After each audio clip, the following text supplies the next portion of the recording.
నண்பர்களுக்கு வணக்கம். நான் வெங்கட். இது sheep and goat sales and buy YouTube channel. Friends, నేను வெங்கட்னு. இது sheep and goat sales and buy YouTube channel. நண்பர்களே, இந்த வீடியோவில் நம்ம பார்த்துட்டு இருக்கக்கூடிய குட்டிகள், அதாவது ஸ்க்ரீனில் நம்ம பார்த்துட்டு இருக்கக்கூடிய குட்டிகள் எல்லாமே சேல்ஸுக்கு இருக்குது. ஒவ்வொரு பேட்சுக்கும் நான் கோட் நம்பர் கொடுத்துருக்கேன். அந்த கோட் நம்பரை நோட் பண்ணி நீங்கள் சொன்னீங்கன்னு சொன்னால் அந்த బ్యాచ్ పత్తిన డీటెయిల్ నేను சொல்லிடுறேன். ఫ్రెండ్స్, మనం స్క్రీన్లో చూస్తూ ఉండే పిల్లలన్నీ సేల్స్కి ఉంది. ఆ పిల్లలకన్నీ కోడ్ నెంబర్ ఇచ్చాను. ఆ కోడ్ నెంబర్ మీరు చెప్పి డీటెయిల్ అడిగినారంటే నేను డీటెయిల్ చెప్పేస్తాను. இந்த வீடியோவில் நம்ம என்ன பார்க்க போகிறோன்னா, ஒவ்வொரு ஆட்டுக்கும் எவ்வளோ தீவனம் கொடுக்கணும், அடர் தீவனம் எவ்வளோ கொடுக்கணும், உலர் தீவனம் எவ்வளோ கொடுக்கணும், பசுந்தீவனம் எவ்வளோ கொடுக்கணும், பசுந்தீவனம் கொடுக்கலாமா கொடுக்கக்கூடாதா, இந்த மாதிரியான தகவல்களை நம்ம பார்க்க போகிறோம். இந்த விஷயங்களை பார்க்குறதுக்கு அடிப்படையாக சில விஷயங்கள் இருக்குது. ட்ரை மேட்டர் பேசிக் அப்படின்றது ஒரு அடிப்படையான விஷயம். அதை பற்றியும் இந்த வீடியோவில் நம்ம பார்க்க போகிறோம். இந்த மாதிரி பயனுள்ள தகவல்களை நீங்கள் தொடர்ந்து பெறணும்னு சொன்னால் நம்ம சேனலை சப்ஸ்கிரைப் பண்ணிவிட்டு பெல் பட்டனை கிளிக் பண்ணி ஆல் ஆப்ஷனை எனேபிள் பண்ணிங்க. உங்கள் நண்பர்களுக்கும் ஷேர் பண்ணுங்கள், லைக் பண்ணுங்கள். லைக் பண்ண உடனே ஹைப்புன்னு சொல்லிட்டு ஒரு பட்டன் வரும், அதையுமே క్లిక్ பண்ணிவிடுங்க. ఫ్రెండ్స్, ఈ వీడియోలో మనం ఏం చూడబోతామంటే, ఒక పొట్టేలు పిల్లకి దానా ఎంత ఇవ్వాలా, డ్రై ఎంత ఇవ్వాలా, గ్రీన్ ఎంత ఇవ్వాలా, కాన్సన్ట్రేట్ ఎంత ఇవ్వాలా, ఇట్లాంటి విషయాలు చూడబోతాము. ఆ విషయాలు మనం క్లియర్గా తెలుసుకునే దానికి కొన్ని బేసిక్ అయిన విషయాలు మనం తెలుసుకోవాలా. డ్రై మ్యాటర్ బేసిస్ అనేది ఇట్లా దాంట్లో ఒకటి. అట్లాంటి విషయాలు మనం ఈ వీడియోలో చూస్తాము. ఈ మరి యూస్ఫుల్ అయిన విషయాలు మీరు తెలుసుకోవాలనుకుంటే మన ఛానల్ని సబ్స్క్రైబ్ చేసేయండి. పక్కనుండే బెల్ బటన్ని క్లిక్ చేసి ఆల్ ఆప్షన్ని ఎనేబుల్ చేసుకోండి. మర్చిపోకుండా మీ ఫ్రెండ్స్కి షేర్ చేయండి, లైక్ చేయండి. లైక్ చేసిందే హైప్ అని ఒక బటన్ వస్తుంది, దాన్ని కూడా క్లిక్ చేసేయండి. நண்பர்களே, முதல்ல நம்ம எவ்வளோ தீவனம் கொடுக்கணுன்றதை பார்க்கலாம்.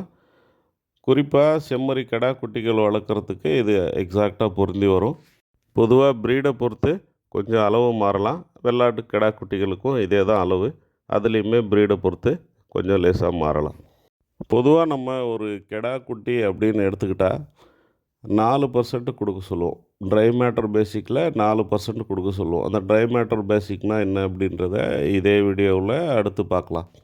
இப்போ ஒரு கெடா குட்டி 10 கிலோ இருக்குது அப்படின்ட்டு எடுத்துக்கிட்டா, உயிர் எடையில் 10 கிலோ இருக்குது அப்படின்ட்டு எடுத்துக்கிட்டா, அந்த 10 கிலோவை நம்ம 100ஆக பிரித்தோம்னா 1% அப்படின்றது, அதாவது 100ல் 1 பங்கு அப்படின்றது 100 கிராம் நமக்கு வரும். அப்போ பொதுவாக 4% நம்ம கொடுக்கணும் அப்படின்னும்போது 100 கிராம் 400 கிராம் வரும். 400 கிராம் அந்த ஆட்டுக்கு கொடுக்கணும். பொதுவாக கெடா குட்டிகள் வளர்ப்பில் ட்ரை ஃபீடும் கான்சன்ட்ரேட் ஃபீடும் கொடுத்தா போதுமானது. இப்போ ட்ரை ஃபீடு கடலைக்கொடி நம்ம கொடுக்குறோம் அப்படின்னா, கடலைக்கொடி ஒரு 200 கிராம் கொடுக்குறோம் அப்படின்னு எடுத்துக்கிட்டால், மீதி இருக்கக்கூடிய 200 கிராமை நீங்கள் கான்சன்ட்ரேட் ஃபீடாக கொடுத்துருங்க. உங்கள் கான்சன்ட்ரேட் ஃபீடில் 100 கிலோவுக்கு 40 கிலோ மக்காச்சோளம், 30 கிலோ புண்ணாக்கு ஐட்டங்கள், 30 கிலோ பொட்டு தவிடு ஐட்டங்கள், இந்த ரேஷியோவில் உங்கள் கான்சன்ட்ரேட் ஃபீடு இருக்கிற மாதிரி பார்த்துங்க. ஏதாவது ஒரு ஐட்டத்தை கொஞ்சம் குறைச்சிட்டு, எது விலை அதிகமாக இருக்கோ அதை கொஞ்சம் குறைச்சிட்டு, mineral mixer, probiotic, toxin binder, இந்த மாதிரி ஐட்டங்கள் அதில் ஃப்ரீ மிக்ஸாக சேர்த்துங்க. உங்களுக்கு இதெல்லாம் சிரமமாக இருந்ததுன்னு சொன்னால் எங்களுடைய டிடி கேட்டில் ஃபீடு மாதிரியான ஃபீடை வாங்கி பயன்படுத்துங்க, பெஸ்ட்டு. இங்கே ஒரு விஷயத்தை நீங்கள் தெளிவாக தெரிஞ்சுக்கணும். நான் 4% கொடுக்க சொல்லியிருக்கேன் அப்படின்றதுனால குட்டிகளை வாங்கிட்டு வந்த உடனே 4% நீங்கள் கொடுக்கக்கூடாது. ஸ்டார்டிங்கில் ஒரு 2% நீங்கள் கொடுக்கணும். அதாவது கான்சன்ட்ரேட் ஃபீடு 1%, ட்ரை ஃபீடு 1% கொடுத்துட்டு பேலன்ஸ் இருக்கிறத நீங்கள் க்ரீனாக கொடுக்கணும். இப்போ வேப்பம் இலையாவோ அல்லது மேய்ச்சலில் விட்டோ, இப்படி தான் வந்து பொதுவாக முதல்ல குட்டிகள் எடுத்துகிட்டு வரும்போது நம்ம பழக்கணும். எடுத்த உடனே க்ரீனை கட் பண்ணக்கூடாது. அதுக்கப்புறம் 3% ஆக்குங்க. அதுக்கப்புறம் 4% ஆக்குங்க.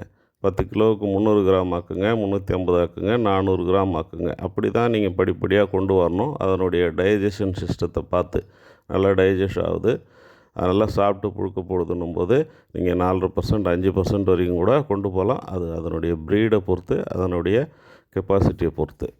அதிகமாக சாப்பிட்டு நல்லா டைஜஸ்ட் பண்ணிக்குது அப்படின்னா எடை வந்து இன்னும் கூடுதலாக வரப்போகுது, அவ்வளோதான். அப்போ நமக்கு லாஸ் கிடையாது.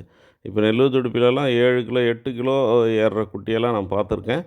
ஸோ அப்போ நமக்கு வந்து லாஸ் கிடையாது. நீங்கள் 5% கொடுக்கும்போது 7 கிலோ 8 கிலோ வருதுன்னா நமக்கு என்ன அதில் லாஸ் ஆகிட போகுது சொல்லுங்கள்.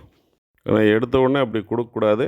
நம்ம வந்த உடனே பிபிஆர் போடுவோம், அதுக்கப்புறம் இடிடிடி போடுவோம். அதெல்லாம் போட்டு, அதாவது இடிடிடி போட்டு உங்களுக்கு ஒரு 2 வாரமாவது ஆகிடணும். அதுக்கப்புறம் நீங்கள் ஃபீடை இன்க்ரீஸ் பண்ணுங்கள். அதே மாதிரி க்ரீன் கொடுக்கலாமா அப்படின்னா, கொடுக்கக்கூடாதுலாம் ஒன்றும் இல்லை, கொடுத்தாகணுன்னும் அவசியம் கிடையாது. இப்போ நீங்கள் 4% கொடுக்குறீங்க, அது நல்லா டைஜஸ்ட் ஆகுது. அதுக்கு மேலே நான் வந்து க்ரீன் கொடுக்குறேன், என்கிட்ட க்ரீன் இருக்குது, சர்ப்ளஸாக இருக்குது, வேஸ்ட்டாக தான் போகுது அப்படின்னா, நீங்கள் இந்த 4%க்கு மேலே க்ரீன் கொடுக்கலாம். இல்லை என் கையில் க்ரீன் இருக்குது, நான் லாங் டைமில் வளர்க்க போகிறேன், நான் 4% தான் கொடுக்க போகிறேன், ஆனால் அதுலேயுமே நான் க்ரீன் கொடுக்க போகிறேன் அப்படின்னா, அப்போ நீங்கள் ட்ரை மேட்டர் பேசிக் அப்படின்றத நீங்கள் ஞாபகம் வச்சுங்க. இப்போ 4%க்கு மேலே க்ரீன் கொடுக்கும்போது நீங்கள் கணக்கு வச்சுக்கலாம், அது எவ்வளோ சாப்பிடுதோ அதை நீங்கள் கொடுத்துக்கலாம். 4% ட்ரை கொடுத்துட்றீங்க, அதுக்கப்புறம் நீங்கள் வந்து க்ரீன் கொடுக்குறீங்கன்னு சொன்னால் அது அளவில்லை. ஆனால் நீங்கள் 4% தான் கொடுக்க போகிறேன், அதில் க்ரீன் கொடுக்க போகிறேன்னா இந்த ட்ரை மேட்டர் பேசிக்ன்றதை நீங்கள் ஞாபகம் வச்சுங்க. ட்ரை மேட்டர் பேசிக் என்ன அப்படின்றத நம்ம இப்போ பார்க்கலாம். இப்போ க்ரீன் என்னும்போது சூப்பர் நேப்பியர் இருக்குது, கோ4 இருக்குது, கோ5 இருக்குது, கோஎஃப்எஸ் 29 இருக்குது, மல்பெரி இருக்குது, வேலி மசால் இருக்குது. இது எல்லாமே நம்ம க்ரீனாக எடுத்து 1 கிலோ எடை போட்டு காய வச்சா அதே 1 கிலோ காஞ்ச பிறகு கிடைக்குமானா கண்டிப்பாக கிடைக்காது. அப்போது சூப்பர் நேப்பியர் என்னும்போது எவ்வளோ கிடைக்கும், அதில் நீர் சத்து அதிகமாக இருக்கும், ஒரு 200 கிராம் கிடைக்கலாம். அதுவே இப்போ நீங்கள் வேலி மசாலோ மல்பெரியோ எடுத்து 1 கிலோ எடை போட்டு காய வச்சிங்கன்னா 250 கிராம் கிடைக்கலாம். ஏன்னா அதில் வந்து நீர் சத்து கொஞ்சம், அதாவது தண்ணி கொஞ்சம் கம்மியாக இருக்குது. இப்படி ஒவ்வொரு பசுந்தீவனத்துக்கும் அதனுடைய ட்ரை மேட்டர் பேசிக்ன்றது இருக்குது. கூகுளில் சர்ச் பண்ணி பார்த்தீங்கன்னா கூட ஒவ்வொரு க்ரீனுக்கும் எவ்வளோ ட்ரை மேட்டர் பேசிக்ன்றது கொடுத்துட்ருப்பாங்க. தோராயமாக 4ல் 1 பங்கு அப்படின்னு எடுத்துக்கிட்டால், இப்போ நீங்கள் 1 கிலோ காய வச்சா 1/4 கிலோ தான் கிடைக்குதுன்னு எடுத்துங்க.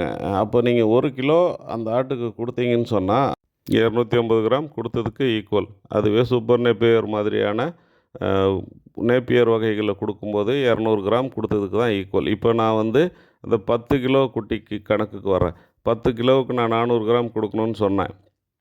இப்போ நீங்கள் கடலைக்கொடி வச்சுருக்கீங்க, கடலைக்கொடியை 100 கிராம் கொடுத்துட்டீங்க, அடர்த்தீவனம் ஒரு 100 கிராம் கொடுத்துட்டீங்க, பேலன்ஸ் 200 கிராம் இருக்குது, இதை நான் க்ரீனாக தான் கொடுக்க போகிறேன் அப்படின்னு சொன்னால், அதுவுமே உங்கள்கிட்ட சூப்பர் நேப்பியர் இருக்குன்னா நீங்கள் 1 கிலோ கொடுத்தா மட்டும்தான் 200 கிராம் கொடுத்ததுக்கு சமம். இப்போ தெளிவாக புரிஞ்சிருக்கும்னு நினைக்கிறேன்.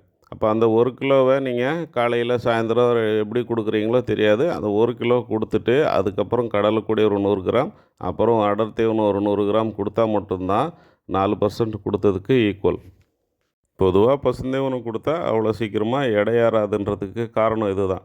1 கிலோ நீங்கள் கொடுக்கும்போது அதனுடைய வயிறு பிடிக்கணும், ஒரே டைம் அது சாப்பிடவும் சாப்பிடாது. ஸோ 4%ம் கொடுக்கணும், அது சாப்பிடவும் வைக்கணும் போது ட்ரையாக கொடுக்குறது தான் பெஸ்ட்டு. ட்ரை மேட்டர் பேசிக்கில் நீங்கள் க்ரீனை கொடுத்தாலுமே அது சாப்பிடுமானா கஷ்டம்தான்.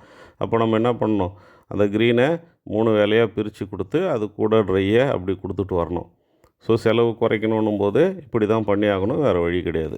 நம்முடைய சஜஷன் என்னென்னா, நீங்கள் 4% ட்ரையாக கொடுங்க, அதுக்கப்புறம் பார்த்திங்கன்னா க்ரீன் வந்து எக்ஸஸாக கொடுங்க.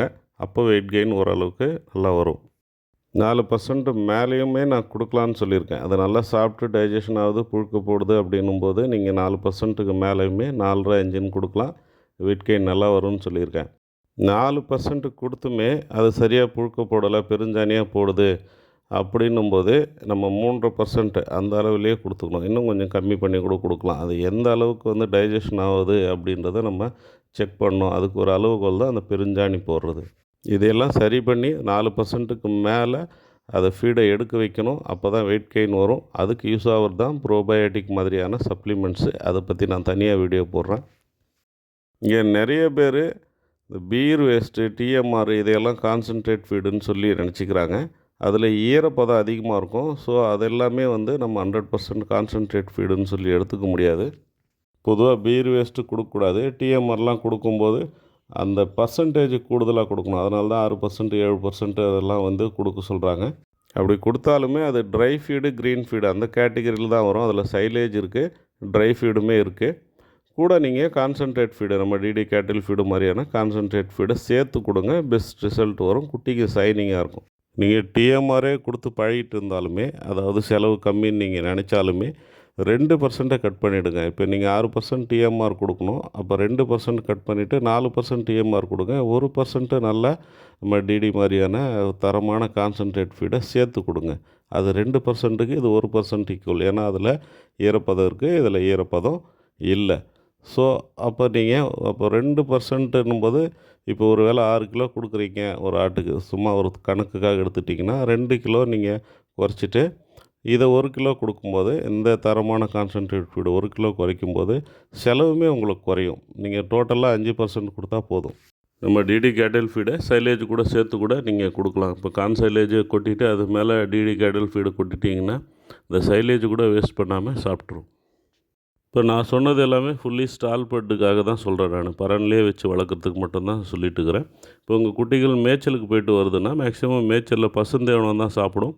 அதனால் நீங்கள் திரும்பவும் பசுந்தீவனமோ இல்லை டிஎம்ஆரோ சைலேஜோ கொடுக்க தேவையில்ல. ஏன்னா டிஎம்ஆர்லேயும் சைலேஜ் இருக்குது. ஸோ நீங்கள் அப்போ வெறும் அடர் தீவனம் மட்டும் கொடுத்தா போதும். கடலைக்கொடி மாதிரி உலர் தீவனம் சேர்த்து கொடுத்துக்கலாம். எந்த அளவுக்கு மேய்ச்சல் இருக்கோ அந்த அளவுக்கு நீங்கள் இதை குறைச்சிக்கலாம். தோராயமாக இப்போ நம்ம 4% ஒரு 2% மேய்ஞ்சுது அப்படின்னா நீங்கள் ஒரு 2% மட்டும் நீங்கள் வீட்டுக்கு வந்த பிறகு ஃபீடு கொடுத்துக்கலாம். இல்லை நல்லா மேயுதுன்னா 1% வெறும் கான்சன்ட்ரேட் ஃபீடு கொடுத்தா போதும். இல்லை மேய்ச்சலே இல்லைன்னும் போது 3% வரைக்கும் நீங்கள் கொடுக்கணும். எப்படி பார்த்தாலுமே உலர் తీవనము అడర్ తీవనం மட்டும் கொடுத்தா పోదుం. ఫ్రెండ్స్, పొట్టేలు పిల్లల పెంపకంలో ఒక పిల్లకి మనం ఎంత దానా ఇవ్వాలా అనేదాన్ని ఇప్పుడు చూస్తాము. జనరల్గా దాని బాడీ వెయిట్లో 4% ఇవ్వాలనేది నేను ముందే చెప్పినాను. ఇది కొంచెం ముందు వెనక మారచ్చు. ఒక పిల్ల 10 కిలో వెయిట్ ఉందనుకుంటే దాన్ని 100 గా మనం డివైడ్ చేస్తే 100 గ్రామ్ అనేది 1%. అప్పుడు 4% అనేది 400 గ్రామ్. ఇది ఫుల్లీ స్టాల్ ఫెడ్లో పెట్టి మనం సాగేదానికి దా ఇది. మేతకు పోయే పిల్లలంటే మేతను బట్టి మనం తగ్గించుకోవచ్చు. జనరల్గా స్టాల్ ఫీడ్లో మనం గ్రీన్ వేయాల్సింది లేదు. కాన్సన్ట్రేట్ ఫీడ్ డ్రై ఫీడ్ ఇస్తే చాలు. పెద్దగా గ్రీన్ ఇస్తే వెయిట్ గెయిన్ వచ్చేది లేదు. నేను లాంగ్ టైమ్గా సాగుపోతాను, కొంచెం సెలవు తగ్గితే బాగుంటుంది, గ్రీన్ నా దగ్గర సర్ప్లస్గా ఉంది, నేను గ్రీన్ ఇస్తానంటే 1 కిలో గ్రీన్ మీరు ఇస్తే 200 గ్రామ్ 250 గ్రామ్ గ్రీన్ ఇచ్చినట్టుగా లెక్క పెట్టుకోండి. ఇప్పుడు 4% ఇవ్వాలా అట్ అనేటప్పుడు మీరు 1% డ్రై 1% కాన్సన్ట్రేట్ ఫీడ్ ఇచ్చినారంటే మిగతా 2%కి అదే మిగతా 200 గ్రాముకి మీరు 1 కిలో ఇస్తేదా 200 గ్రామ్ లెక్క. ఇప్పుడు మీరు 100 గ్రామ్ ఇవ్వాలంటే 400 గ్రామ్ లేకపోతే ఒక 1/2 కిలో ఇస్తేదా 100 గ్రామ్ ఇచ్చినట్టుగా లెక్క.